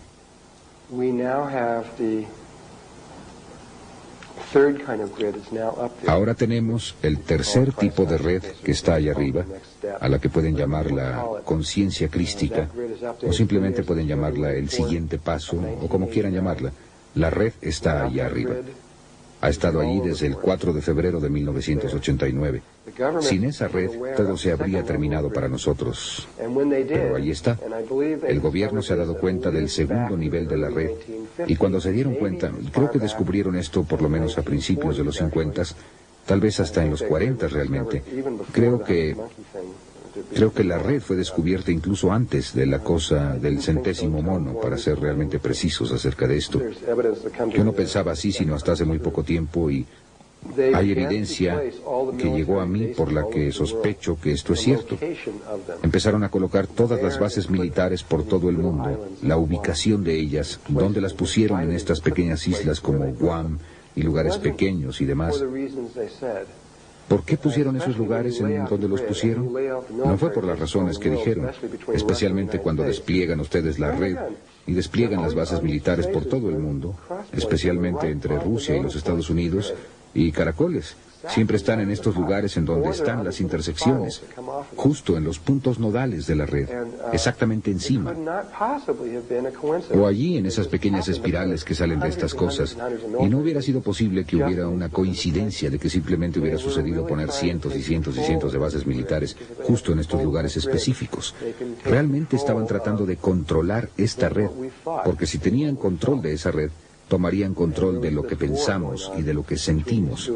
Y había esta guerra que se daba entre estos 2 aspectos que cambiaron su naturaleza considerablemente en 1970, aunque lo explicaré más tarde. Así que lo que estaban haciendo allá en la Atlántida era que sabían que necesitaban crear esta red, el tercer nivel de la red. Sabían que tenían que crear eso para volver a crearla, porque la habíamos perdido, o de hecho en este punto sabían que íbamos a perderla y no podríamos recuperarla. Y así tuvieron que volver a crearla. Sabían que si la hacíamos por nuestra cuenta tardaría millones de años, o por lo menos mucho tiempo. Así que decidieron crear una sintéticamente. Hacer una red sintética. Es como hacer un cristal sintético. No se hizo en forma natural. Fue hecha por un experimento, por una intervención externa para tratar de ayudarnos. Era nuestra propia conciencia que hacía esto con el permiso de conciencias superiores y con las instrucciones de las conciencias superiores. Y así que lo hicieron. Empezaron haciendo el agujero justo sobre el eje de donde se ubicaba la red de conciencia crística existente. Y pusieron esta pirámide allí y después en un nivel de cuarta dimensión encontraron en donde toda la red cruzaba por más de 83,000 lugares sobre la superficie de la Tierra. Y ellos, en la cuarta dimensión, en una dimensión superior a la de aquí, construyeron toda la red de edificios y estructuras sobre todo el planeta en un nivel de cuarta dimensión, todo lo cual se desplegó en espirales áureas o en espirales de Fibonacci, todo lo cual está delineado matemáticamente a este solo punto. Cada lugar sagrado en el mundo no fue un accidente, y fue una sola conciencia la que creó cada uno de ellos, desde Machu Picchu hasta Stonehenge, hasta Sacsayhuamán, o lo que se les ocurra, todos fueron hechos por una sola conciencia. También de esto estamos tomando conciencia ahora, porque cuando llegan ustedes a un lugar sagrado, ¿quién de ustedes ha visto el trabajo de Richard Howland? Muy bien, él sacó esto a la luz, y aunque otra gente también ha sacado esto a la luz, él no fue el primero en hacerlo. Un lugar sagrado delinea otro, que delinea otro, que delinea a otro. Y estos lugares van más allá del tiempo. Existieron todos los diversos niveles de tiempo cuando se construyeron. Van más allá de cualquier cultura en particular o de cualquier ubicación geográfica en particular. Y fueron hechos en forma muy obvia por alguien que había coordinado todo. Y finalmente verán que ese es el punto desde el que fueron calculados todos. Aunque había otro punto en la Tierra, esa es la red del área del Polo Norte. Si van ustedes al otro lado del planeta, en el Pacífico, hasta acá, a las islas de Tahití, a una pequeña isla de Tahití llamada Moorea, encontrarán que ese es el Polo Sur, porque Moorea, para aquellos de ustedes que han estado en Machu Picchu está aproximadamente a 3.650 metros de altura. Trabajarán arduamente para llegar a Huayna. Si llegan a la cima de Huayna Picchu, observarán que las montañas que están alrededor de Machu Picchu están en un círculo perfecto. Y así es como este círculo femenino que viene en torno de esta cosa fálica que llega hasta aquí arriba, de esta forma, y es un vértice muy alto. Cuando vayan a Moorea, es una isla que tiene forma de corazón. Simplemente se ve así, tiene exactamente esa forma. Y en el centro está este anillo de montañas que son mucho más grandes que las que están en Perú. Con esta montaña justo en el centro, que es aproximadamente 3 o 4 veces más grande que Huayna Picchu, simplemente sube mucho, mucho, mucho y baja aquí. Y es esto, es el preciso polo sur de toda la red. Y si van derecho a través de la Tierra, salen aquí. Solo está desviado, hay una ligera curva, está desviado una cantidad muy pequeña. Pero aquí es donde sale a través de la Tierra, aquí, y aquí es donde está desviado una cantidad muy pequeña. Pero aquí es donde sale a través de la Tierra, aquí, y aquí es donde sale en el Polo Norte. Este es femenino y este es masculino. De hecho, todas las casas en Moorea tienen un corazón en el frente de ellas, con su número de casa en ellas, porque la isla tiene la forma de un corazón.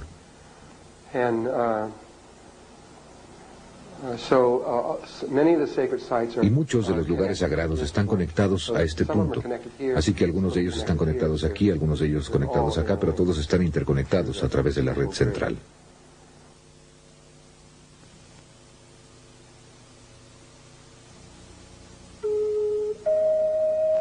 Cinta 4, segunda parte.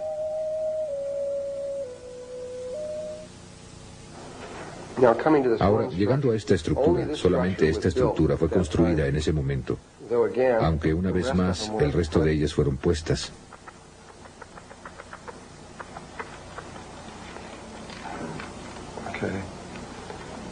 Intentemos con otro color aquí.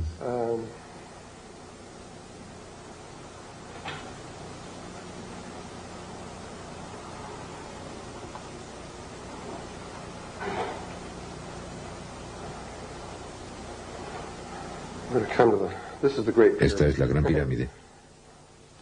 No tan buena como la que ellos hicieron, pero... La Gran Pirámide tiene... Quiero ver esta estructura un momento. Tiene una albardilla que le falta en la parte superior. Y ha habido todo tipo de especulación acerca de qué es esta albardilla que falta. De acuerdo con Todd, la albardilla real que falta es de unos 20 centímetros de altura, de oro sólido, y una imagen holográfica de toda la pirámide. En otras palabras, tiene todos los pequeños salones dentro y todo en proporción y está en los recintos de las memorias. No es la albardilla. Las otras dos pirámides culminan en una punta, solamente esta tiene esto. Pero la pieza que falta no es pequeña, es de aproximadamente 2 metros cuadrados. Lo que falta es una pieza grande. Se separan en la parte superior y es una pieza grande, plana, enorme allá arriba. Y es una plataforma de aterrizaje para una nave muy especial que existe en la Tierra.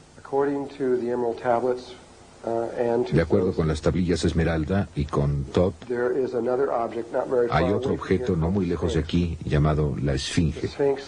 La Esfinge es mucho más antigua, de 10 a 15.000 años, es mucho más antigua que eso.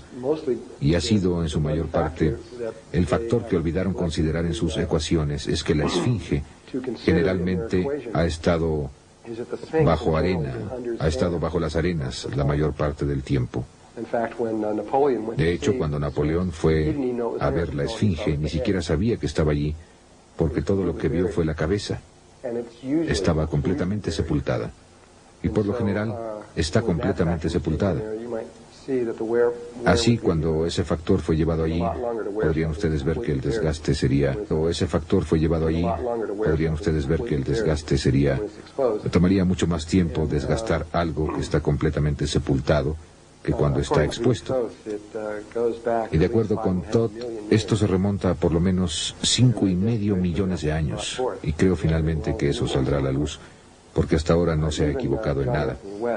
Incluso John Anthony West espera de verdad que sea por lo menos de 200 a 400, un poco más de 200.000 años de antigüedad, pero ni siquiera se preocuparon por tratar de hacer esos tipos de especulaciones, simplemente querían pasar de esos 6.000 años, porque si podían superar los 6.000 años, entonces eso rompe la grieta.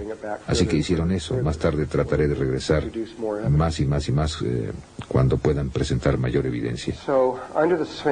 Así que bajo la Esfinge, según Todd, aproximadamente 1,5 kilómetros abajo, hay un salón redondo con una parte superior plana y un techo plano. Y dentro de este salón está el objeto más antiguo, el objeto sintético más antiguo del planeta, más antiguo que ninguna otra cosa.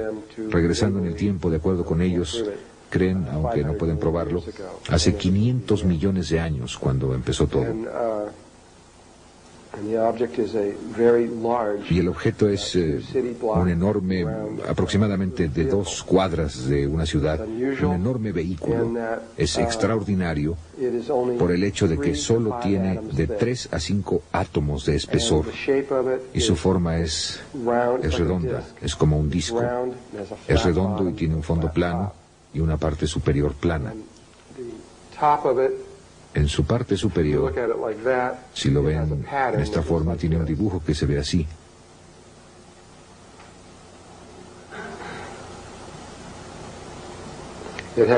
Tiene ese dibujo en la parte superior e inferior. Y esas áreas en las que está ese dibujo tiene 5 átomos de espesor. En todas las demás partes solo tiene 3 átomos de espesor. Es transparente, pueden ver a través de él. Es casi como si no estuviera ahí. No tiene motores, no tiene nada. Aunque las tablillas Esmeralda, cuando Doreal dijo que tenía motores atómicos, de acuerdo con Todd, no era así, de ninguna manera. Hizo la interpretación en Yucatán, en 1925, de las tablillas Esmeralda. Y eso fue lo más lejano que pudo pensar acerca de cómo se propulsaban esas naves. No eran propulsadas por ningún tipo de forma que pudiera comprender en ese tiempo.